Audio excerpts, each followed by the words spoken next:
नमस्कार, आप देख रहे हैं आज तक। मैं हूं आपके साथ नवजोत रंधावा। 11 बजे के इस बुलेटिन की शुरुआत करेंगे 100 खबरों के साथ।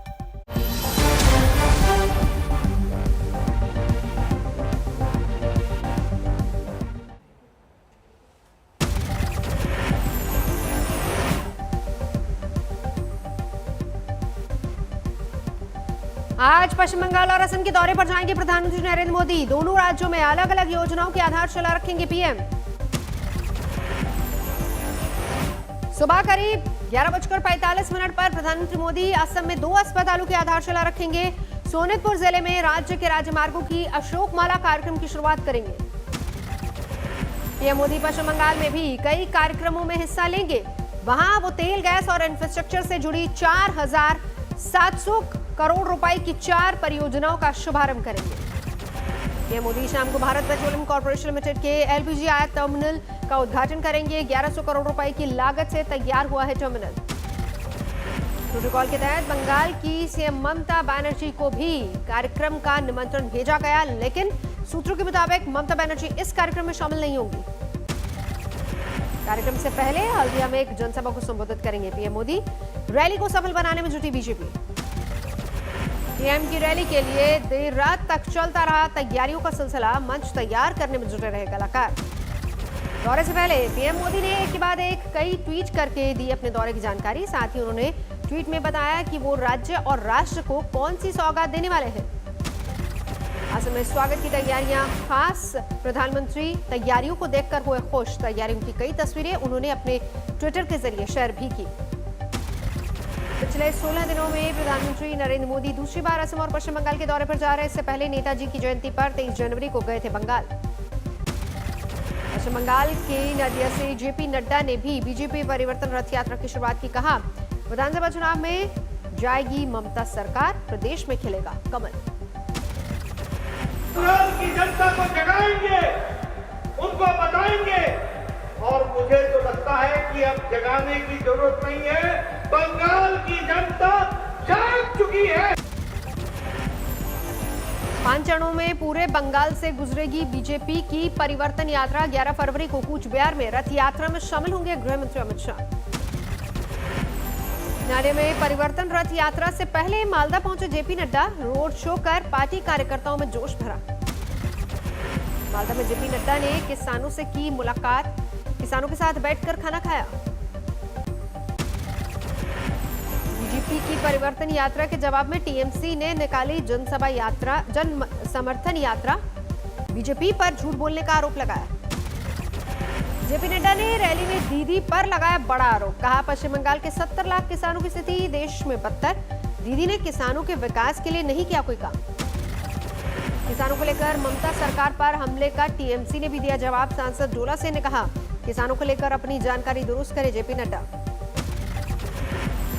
बीजेपी की परिवर्तन यात्रा के बीच टीएमसी नेता मदन मित्रा का तीखा बयान। कहा, बंगाल मांगोगे तो चीर देंगे।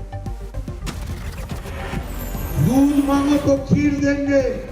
और बीजेपी वालों याद रखो, बंगाल मांगो तो बंगाल की जनता तुम लोग को थप्पड़ देके चीर देंगे, मार देंगे, उखाड़ के फेंक देंगे। नादिया में चैतन्य महाप्रभु की जन्मस्थली भी गए जेपी नड्डा। मंदिर में की पूजा अर्चना।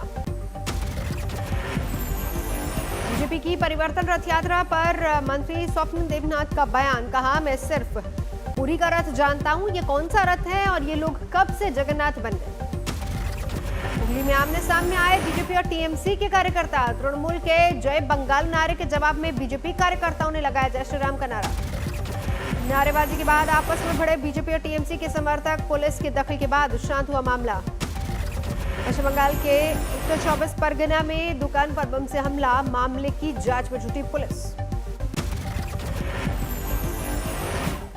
पश्चिम बंगाल बीजेपी अध्यक्ष दिलीप घोष ने जताई आशंका, रथ यात्रा पर कई जगहों पर टीएमसी कार्यकर्ता कर सकते हैं हमला। ममता के मंत्री तमदास गुप्ता का बयान। केंद्र में शासन कर रही है निर्लज सरकार। खाद्य साथी परियोजनाओं का किया जिक्र। बोले, बीजेपी के लोग खाते हैं टीएमसी का राशन और दीदी की करते हैं बुराई। लुधियाना में कल चक्का जाम के दौरान भिंडरावाले का झंडा लहराने पर राकेश टिकैत ने की आलोचना। कहा, इकाई से करेंगे बात। यूपी के डिप्टी सीएम केशव प्रसाद मौर्य ने किसान आंदोलन को बताया विपक्ष का एजेंडा। आंदोलनकारियों को किसान मानने से इनकार किया।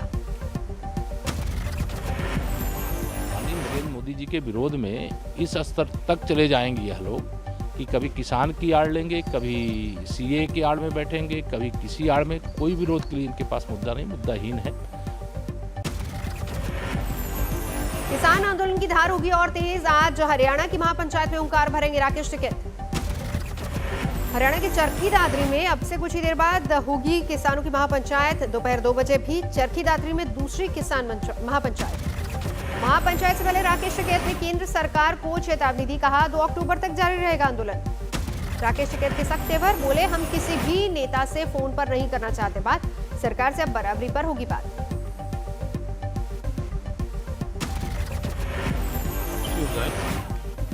एमएसपी पे कानून बने, जितने आंदोलन के दौरान के मुकदमे हैं, जो लोग बंद हैं, वे सब रिहा हो। 12 फरवरी को राहुल गांधी जाएंगे राजस्थान। कृषि कानूनों के खिलाफ चल रहे आंदोलन में होंगे शामिल। राहुल गांधी ने मोदी सरकार पर साधा निशाना, बोले केंद्र सरकार ने देश और घर दोनों का बजट बिगाड़ा। आज महाराष्ट्र के सिंधुदुर्ग जाएंगे अमित शाह। नारायण राणे के मेडिकल कॉलेज का करेंगे उद्घाटन। कल चक्का जाम की वजह से रद्द करना पड़ा था प्लान। दिल्ली में किसानों के आंदोलन के बीच अजीत पवार का केंद्र पर हमला। कहा किसानों के रास्ते में कील ठोकने वालों को शर्म नहीं आती। शरद पवार ने सचिन तेंदुलकर को रिहाना के ट्वीट पर प्रतिक्रिया मामले में दी नसीहत। कहा अपना क्षेत्र छोड़कर दूसरे मुद्दों पर बात करने के पहले सावधानी बरतें। आज अयोध्या के दौरे पर सीएम योगी रामलल्ला के करेंगे दर्शन। अधिकारियों के साथ अयोध्या के विकास कार्यों की प्रगति की रिपोर्ट लेंगे सीएम योगी। अधिकारियों के साथ राम जन्मभूमि परिसर की सुरक्षा को लेकर करेंगे बैठक। किसान आंदोलन को लेकर टूल किट मामले पर विदेश मंत्री जयशंकर का बड़ा बयान। कहा अब तक जांच में कई अहम खुलासे हुए। किसान आंदोलन पर प्रियंका गांधी ने किया ट्वीट। दिल्ली बॉर्डर पर आंदोलनकारी पिता से जवान के मिलने आने का जिक्र।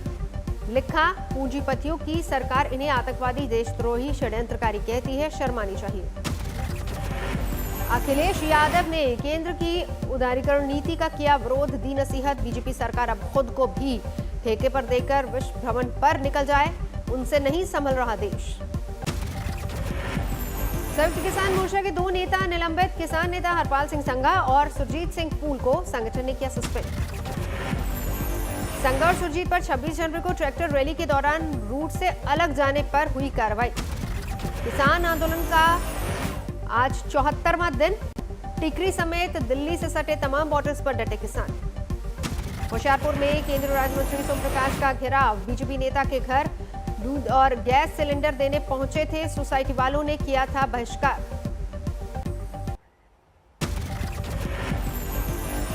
दिल्ली के ओखला में झुग्गी बस्ती में लगी आग।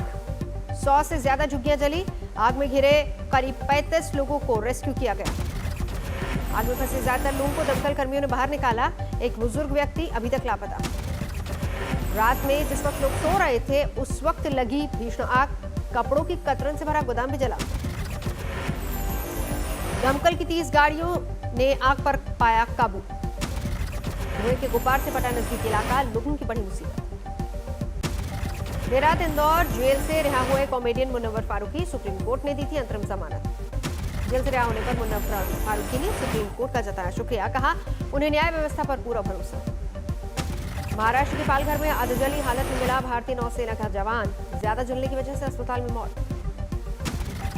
30 जनवरी को रांची से छुट्टी बिताकर ड्यूटी ज्वाइन करने चेन्नई पहुंचा था सूरज कुमार दुबे। उसी रात हो गया था लापता। परिजनों ने पलामू में दर्ज कराया था मामला।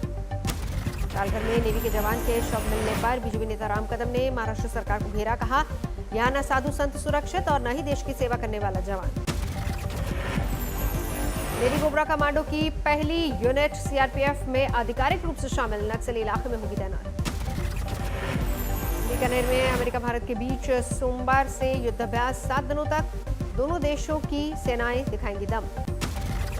जम्मू में लश्कर मुस्तफा का आतंकी गिरफ्तार, हथियार बरामद। श्रीनगर के शाहपुरा में सुरक्षा काफिले पर आतंकी हमला। एक सीआरपीएफ जवान के घायल होने की खबर। पूरे इलाके की घेराबंदी। असम में बोईगांव में पूर्व एनडीआरएफ कमांडर के घर में छापामारी। गोलियां, हाथीदांत बरामद। उत्तराखंड के पहाड़ों पर बर्फ की सफेद चादर, रुद्रप्रयाग के चोपता में करीब 1 फीट तक गिरी बर्फ। टिहरी में दिखा बर्फबारी का सबसे ज्यादा असर, भारी बर्फबारी से घरों में कैद होने को मजबूर लोग। बागेश्वर के कपकोट में जबरदस्त बर्फबारी, कई इलाकों में 1 फीट से ज्यादा की बर्फ गिरी। सोलन में बर्फबारी के बाद मौसम हुआ सुहावना, कालका से शिमला के बीच चलने वाली टॉय ट्रेन में सफर के लिए उमड़े सैलानी। शिमला में बर्फबारी के बाद अब भारी बारिश ने बढ़ाई ठंड, स्थानीय लोगों की मुश्किल बढ़ी। गाजियाबाद की मसूरी में घर में घुसकर बदमाशों ने मचाया तांडव, घर में मौजूद एक महिला और एक युवती की धारदार हथियार से हत्या, 3 मासूम बच्चों को भी जख्मी किया। गाजियाबाद से गाड़ी लूटकर भाग रहे बदमाशों की ग्रेटर नोएडा पुलिस से मुठभेड़, लूटी हुई जीप के साथ एक आरोपी गिरफ्तार। फरीदाबाद में एक युवक को जिंदा जलाने का सोचने में मामला सामने आया, शुरुआती जांच में आपसी रंजिश का पुलिस ने शक जताया। वाराणसी में बिजली विभाग की बड़ी लापरवाही, काम के दौरान हाई टेंशन तार में करंट दौड़ने से गई संविदा कर्मी की मौत। नोएडा के सेक्टर 75 की पॉश सोसाइटी से मोबाइल छीन कर फरार हुए बाइक सवार बदमाश, सीसीटीवी में रिकॉर्ड हुई तस्वीरें। कानपुर में एसएसपी दफ्तर से लेकर थानों में लगे अपराधियों के पोस्टर, हाईकोर्ट के आदेश के बाद प्रशासन का फैसला। कानपुर में डोसा खाने को लेकर मारपीट, दोनों पक्षों में चले लात-घूंसे। यूपी के हरदोई में फिरौती के लिए मासूम की हत्या, पुलिस ने पिता पुत्र को गिरफ्तार किया। पटना में रंगदारी मामले में कुख्यात बिंदु सिंह का बेटा समेत 2 अपराधी गिरफ्तार। नोएडा में कंपनियों में घुसकर डकैती डालने की योजना बनाते 5 छात्र चोरों को गिरफ्तार किया गया, अवैध असला बरामद। यूपी के ललितपुर में 10 दिन से लापता युवक का नदी में मिला शव, हत्या के बाद शव को पत्थर से बांधकर फेंका गया। देवघर में बेहद साइबर अपराधी गिरफ्तार, साइबर ठगी के लिए वर्चुअल पेमेंट इनरोस के जरिए वारदात को देते थे अंजाम। बिहार के समस्तीपुर में एक मजदूर की मौत पर बवाल गुस्साए लोगों ने की तोड़फोड़। रोहतक के बलियन गांव में गैंग वॉर, रिटायर्ड सीआरपीएफ के सब इंस्पेक्टर और बेटी को मारी गोली। मेरठ में एक युवक की पीट कर हत्या, दोस्तों ने पहलवान पहचान छुपाने के लिए शव को जलाने की कोशिश की, 2 आरोपी गिरफ्तार। पहले टेस्ट मैच में इंग्लैंड ने खड़ा किया रनों का पहाड़, तीसरे दिन पहली पारी में 10 विकेट खोकर 578 रनों पर हुई पारी खत्म। कप्तान जो रूट ने दोहरा शतक जड़ा, जम सिबली ने 87 और बेन स्टोक्स ने बनाए 82 रन। बुमराह और अश्विन ने 3-3 विकेट झटके, ईशांत शर्मा और नदीम ने लिए 2-2 विकेट। मैच 19 रन पर टीम इंडिया को लगा बड़ा झटका, रोहित शर्मा 6 रन बनाकर आउट, आशा ने झटका विकेट। भारतीय क्रिकेट टीम के अगले 2 साल का शेड्यूल हुआ तैयार, इस दौरान 2 T20 और 1 वनडे वर्ल्ड कप भी खेलेगी टीम इंडिया। अमेरिका के राष्ट्रपति जो बाइडेन ने ट्रंप को खुफिया जानकारियां भेजने को लेकर जताई आपत्ति, बाइडेन ने ट्रंप के अस्थिर व्यवहार का दिया हवाला। ब्रिटिश प्रधानमंत्री बोरिस जॉनसन ने कोरोना को लेकर लगी पाबंदियों में ढील देने के लिए संकेत दिए, बोला कड़ाई से पालन हुआ तो जल्दी ही ढील दी जा सकती है। कोरोना के पहले ठिकाने की जांच के लिए WHO की टीम पहुंची वुहान। क्यूबा की राजधानी हवाना में नाइट कर्फ्यू तोड़ने वालों पर बढ़ सकती है सख्ती, नाइट कर्फ्यू की अनदेखी करने पर $80 अमेरिकी का जुर्माना।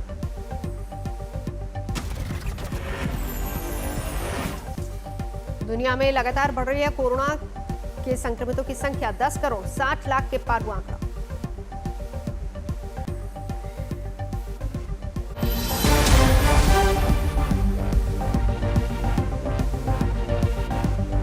नमस्कार, मैं हूं अंजना ओम कश्यप। हमें उम्मीद है ये वीडियो आपको पसंद आया होगा।